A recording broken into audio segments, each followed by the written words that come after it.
warm-up exercises. Notice the difference between the first and the second one. Okay. First of all, the first one, we would call this a difference of squares when factoring. Whenever you have the exact same thing, but one is plus and one is minus, if you multiply everything out, something magical happens in the middle.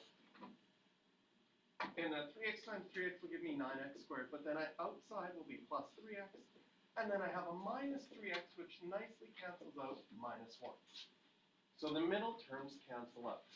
But if you have a binomial squared, you have to remember this means for a minus 5b, for a minus 5b, and when you multiply that out with all of your arrows, you would get 16a squared minus 20ab minus another 20ab, and then plus 25 squared. And this time, the middle doesn't cancel out, and we're left with a negative 40ab in the middle. Okay? We cannot, with the squared there, just square the first term and square the second term. We have to multiply it all out, or sometimes we use the word FOIL, first, outside, inside, and last, to get our answer. This is going to become important because when we do square roots, if you were to multiply square root of 8 plus square root of 3 all squared, I'll scroll down here, you would, first of all, I would probably write it out as square root of 8 plus square root of 3 times square root of 8 plus square root of 3, and draw my arrows, multiplying it all out. We are left with square root of 8 squared just becomes 8. Square root of 3 squared just becomes 3. You get a 2 times root 24 in the middle, and the root 24 isn't in lowest terms because 24 is 4 times 6. So we can change the square root of 24 to 2 root 6, which multiplied by the 2 out in front would become 4 root 6. So we have this as an answer for the first one. For the second one, root 8 minus root 3, same thing, same idea, multiplying it out, and you just get a minus 4 root 6. Now, the interesting thing that happens when you have the same thing, but one is plus and one is minus, and you multiply it out with all of your arrows, the middle ones go away, which is beautiful. So you'll have root 8 squared minus root 24 plus root 24, and then minus root 3 squared. And the beautiful thing about these ones going away is the square root of 8 squared just becomes 8. And the square root of 3 squared just becomes 3. And we get a final answer that's a nice number. We notice that that also happens with the second one. It becomes a nice number as well. So this is connected to math that you've done before because you have done, and we'll scroll back up to the top, maybe. You've done this already. You have already multiplied out in grade 10 and grade 9, expanded these, and done like terms. We're doing the same thing now. We're just dealing with square roots. So when you go to example 1, I'm going to have to multiply my first ones, my outside ones, my inside ones, and my last ones.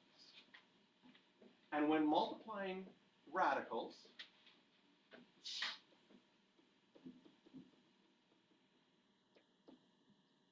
and I'll write when multiplying mixed radicals,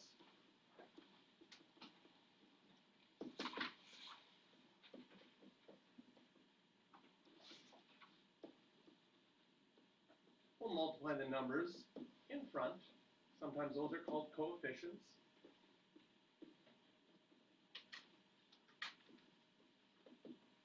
And we'll multiply what's inside the radicals, which we call the radicands. So when I have 4 root 2 times 3 root 2, I'm going to do 4 times 3. That's going to give me 12. And then I'm going to do root 2 times root 2. That's going to give me root 4. So I multiplied the numbers out in front, the 4 and the 3. I multiplied the radicands, which was both 2's, and I get square root of 4. Now, you might see already that the square root of 4 is 2, and some of you might have already noticed, hey, if I take a square root and multiply it by itself, it's sort of going to cancel each other out. Root 2 times root 2 will be just 2. But for now, I've written it as square root of 4. We'll simplify that afterwards. For the second arrow, I have 4 root 2 times a negative root 5. So I think of the 4 multiplying by a negative 1, that would be negative 4. And I think of the root 2 times the root 5, that would be root 10. So we multiply the numbers out in front, and we multiply the radicands, or the numbers inside the square roots. Next arrow, I have 2 times 3, that'll be 6. I have a root 5 times a root 2, that'll be root 10. And finally, I'm going to have a 2 times a minus 1, which will be a negative 2, and a root 5 times a root 5. Again, some of you are going to notice that that's 5 right away, but I'll write it as square root of 25 for now. Now we have some simplifying to do. We have to simplify square roots if we can. Well, square root of 4 is 2, so this will just be 12 times 2. That'll be 24. Here, these are like radicals. They can't be simplified any further because the square root of 10 can't be divided by any perfect square. But I'll have minus 4 plus 6. That will leave me with 2 of them. I'll have 2 root 10s. And then, of course, square root of 25 is just 5, so minus 2 times 5, that would be minus 10. These are still like terms, so my final answer, if I put those together, will be 14 plus 2 root 10.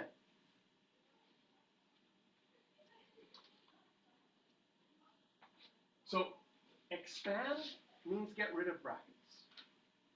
Simplify, it's a complicated one. Because simplify means, I would say, overall, in all the math that I've done, simplify can mean up to over 30 or 40 different things in math. Like with fractions, it means lowest terms. With radicals, it means mixed radicals in lowest terms. With like terms, it means combined like terms. There's so many things that we have decided to lump it together into the word simplify. And it just gets more complicated and more complicated, right? Yeah, so I'm not sure if simplify is the best word for a very complicated situation, but it is what it is. So when we go to B, I'm going to erase my arrows from A and redraw arrows for B. Again, I'm multiplying, so I'll do those ones, I'll do those ones, I'll do these ones, and I'll do these ones. And then we'll do a shortcut for B, if you notice something. So in B, I'm going to multiply numbers outside, 4 times 4 is 16, multiply my radicands, root 2 will be root 4. Of course, I could have simplified that to 32 already, but we'll get there. Next, 4 times negative 2, negative 8, root 2 times root 3, root 6. Then 2 times 4, positive 8, root 3 times root 2, root 6, and finally 2 times negative 2, negative 4, and root 3 times root 3 will be root 9. So I multiplied the numbers in front, sort of the coefficients, and I've multiplied my radicands, the numbers inside, my square roots. And now notice these are like terms that are identical. They will simplify and be 0.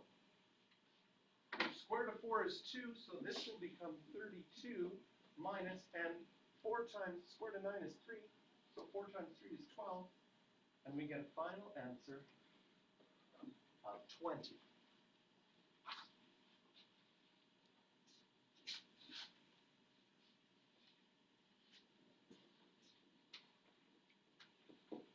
Shortcut.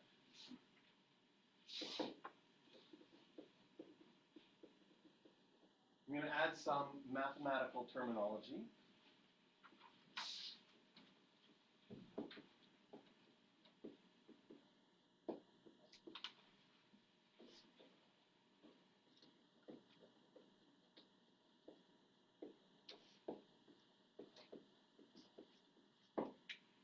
And it's going to connect to something you learned in factoring in grade 10.